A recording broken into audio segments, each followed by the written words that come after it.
Teman-teman, coba bayangin ini dulu. Udah capek puluhan tahun kerja, akhirnya pensiun. Harusnya hidup lebih tenang, ya kan? Tiba-tiba hak yang ditunggu-tunggu malah serasa nyangkut di tengah jalan. Gaji rutin sih masih jalan, tapi rapel dan penyesuaian kok belum kelihatan batang hidungnya. Nggak ada pengumuman heboh, nggak ada chat pribadi yang ngingetin. Tahu-tahu yang tadinya terasa pasti berubah jadi antrean panjang yang bikin hati deg-degan. Nah, disinilah banyak pensiunan baru sadar, ternyata ada sisi administrasi yang kalau kelewat bisa bikin semuanya terasa kayak dibatalkan. Padahal belum tentu begitu. Banyak yang langsung mikir, wah ini hak kita dibatalin ya. Padahal kenyataannya dalam banyak kasus yang terjadi bukan pembatalan, tapi penataan dan pemeriksaan administratif yang ketat. Data dianggap belum valid, rekening belum sinkron, atau proses verifikasi belum tuntas.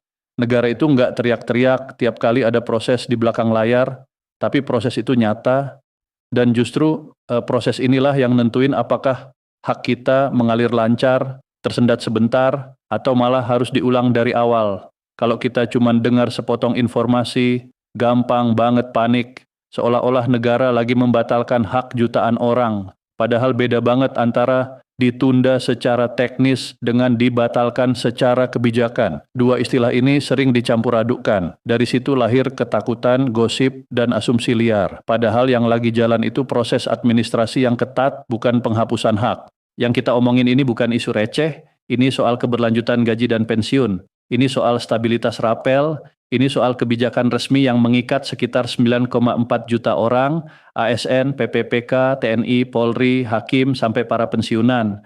Jutaan keluarga bergantung pada keputusan ini. Jadi wajar kalau negara nggak bisa gegabah. Pertanyaannya bukan cuma sudah cair belum, pertanyaannya jauh lebih penting, apa posisi resmi negara, apa dasar hukumnya, dan apa yang sebenarnya lagi dikerjakan di balik meja administrasi. Dalam beberapa menit ke depan, coba kita bahas pelan-pelan. Kenapa pencairan bisa bertahap, kenapa waktunya nggak selalu barengan, dan kenapa negara super hati-hati kalau udah menyangkut uang publik dan hak pensiunan. Ada satu hal yang jarang dibahas tuntas. Belanja pensiun itu masuk kategori belanja wajib dalam APBN. Artinya apa? Artinya mekanismenya nggak jalan karena viral, nggak karena tekanan sesaat, dan nggak karena trending topik. Dia jalan berdasarkan hukum, anggaran, dan audit. Ya, jadi logikanya beda sama isu medsos. Belakangan ini pembicaraan soal kenaikan gaji ASN, PPPK, TNI, Polri, Hakim, sampai pensiunan memang makin kencang. Pemerintah menegaskan bahwa peningkatan kesejahteraan aparatur negara dan pensiunan itu bukan kebijakan dadakan, bukan keputusan emosional, dan bukan karena tekanan politik sesaat. Ini bagian dari agenda penataan negara jangka panjang, jumlah penerimanya nggak main-main. Sekitar 9,4 juta orang. Bayangin dampaknya ke keluarga masing-masing. Ini bukan cuma urusan satu instansi. Ini menyangkut kebutuhan hidup, cicilan, biaya sekolah cucu, biaya kesehatan. Jadi negara harus mikirin stabilitas fiskal, rasa keadilan, dan keberlanjutan sistem pensiun nasional. Ada satu prinsip yang penting banget dipahami. Kenaikan gaji itu bukan buat manja-manjaan. Kenaikan gaji dipandang sebagai perlindungan terhadap martabat pengabdian. Di tengah inflasi dan harga kebutuhan pokok yang terus naik, negara nggak bisa pura-pura nggak lihat. Aparatur negara dan pensiunan bukan angka di tabel Excel. Mereka manusia yang sudah mengabdi. Karena itu sering ditegaskan, lebih baik anggaran dipakai memperkuat kesejahteraan aparatur dan pensiunan daripada bocor karena korupsi atau kebijakan salah sasaran. Ini bukan cuma slogan, ini garis kebijakan. Secara resmi, ada poin-poin yang sudah ditegaskan. Gaji ASN direncanakan naik, pensiunan direncanakan naik hingga 12%. Kebijakan ini masuk dalam kerangka APBN dan dibahas bersama DPR. Dasarnya jelas, inflasi, daya beli, dan prinsip keadilan antar daerah. Indonesia itu luas, ya, jangan cuma lihat Jakarta. Bayangin ASN, TNI, atau Polri yang tugas di perbatasan, daerah terpencil, wilayah dengan biaya hidup tinggi. Bertahun-tahun gaji stagnan. Jadi penyesuaian penghasilan itu bukan kemewahan tapi kebutuhan. Bahkan ada yang bilang penyesuaian ini justru terlambat. Sekarang kita masuk ke bagian yang bikin banyak orang deg-degan, rapel gaji pensiunan tahun 2026. Di ruang publik kabarnya campur aduk. Ada yang bilang sudah cair diam-diam, ada yang bilang dibatalkan. Ada yang bilang cuma buat golongan tertentu. Ada juga yang bilang ditunda tanpa kejelasan. Masalahnya, sebagian besar kabar itu tanpa konteks, tanpa penjelasan utuh. Akhirnya yang muncul justru kekhawatiran yang enggak perlu. Kita balik lagi ke cara kerja negara. Ya, dalam sistem APBN, belanja pensiun itu belanja wajib. Enggak bisa dihapus sepihak, enggak bisa dibatalkan tanpa dasar hukum. Yang sering terjadi bukan pembatalan, tapi proses verifikasi bertahap. Kenapa bertahap? Karena jumlah pensiunan di Indonesia jutaan orang. Datanya tersebar di PT Taspen dan PT Asabri. Setiap rupiah yang dicairkan harus tepat orang, tepat jumlah, tepat rekening. Salah sedikit saja bisa jadi temuan audit, masalah administrasi, bahkan urusan hukum. Makanya pencairan dilakukan bertahap bukan karena negara kehabisan uang, tapi karena harus hati-hati. Dalam pembahasan ini, semua rujukan fase dan jadwal distandarkan pada satu tanggal, 20 Feb 2026, sebagai awal fase pencairan. Perhatikan ya, awal fase, bukan tanggal cair massal serentak. Ini beda banget. Tapi sering dihilangkan dalam konten yang ngejar sensasi. Ada hal penting lain. Dana pensiun ASN, TNI, dan Polri itu bukan murni beban APBN. Setiap bulan ada iuran pensiun yang dipotong dari gaji, artinya ini dana amanah. Harus dikelola hati-hati. DPR pun menyoroti transparansi dan akuntabilitas pengelolaan Taspen dan Asabri. Rapel itu bukan hadiah, bukan belas kasihan, itu hak. Kalau belum masuk rekening bukan berarti hilang. Kalau orang lain cair duluan, bukan berarti pilih kasih. Itu urutan sistem. Sekarang pertanyaan teknisnya. Kenapa ada yang cepat, ada yang lambat? Dalam kebijakan besar selalu ada dua lapisan. Lapisan pertama keputusan fiskal dan kebijakan.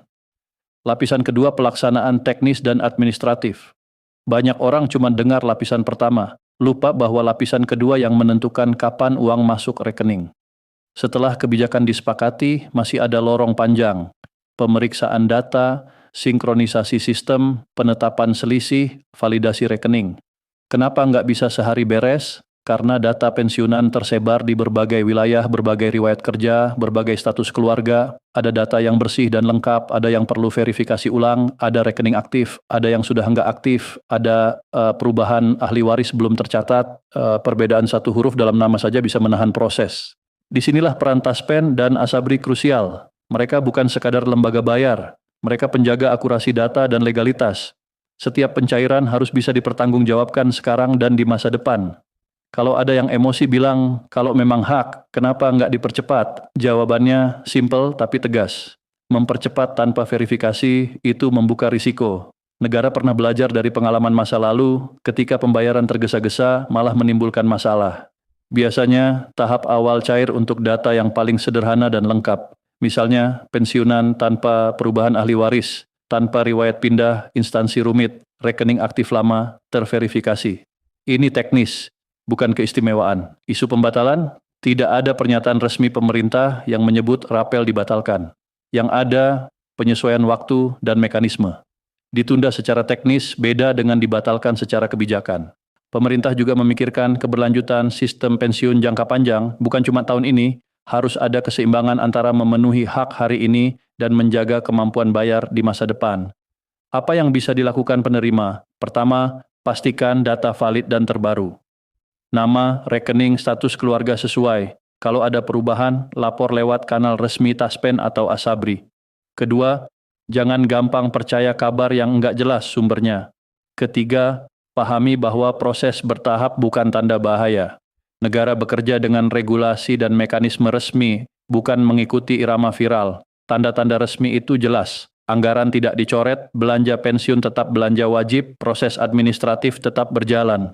Skenario paling realistis, pencairan rapel berjalan bertahap sepanjang 2026 mengikuti kesiapan data masing-masing penerima dengan 20 Feb 2026 sebagai awal fase. Ada yang masuk lebih awal, ada yang menyusul, tapi tetap dalam kerangka hak yang sama. Rapel penting tapi bukan satu-satunya penopang. Ya, negara juga bicara soal penyesuaian kesejahteraan ke depan. Pensiunan diposisikan bukan sebagai beban, tapi bagian dari sistem yang harus dijaga martabatnya. Yang berbahaya bukan keterlambatan teknis, tapi kepanikan kolektif karena informasi palsu. Ada yang bolak-balik datang dengan emosi, padahal cuma perlu pembaruan data. Ada yang menutup rekening lama tanpa koordinasi, padahal masih tercatat di sistem.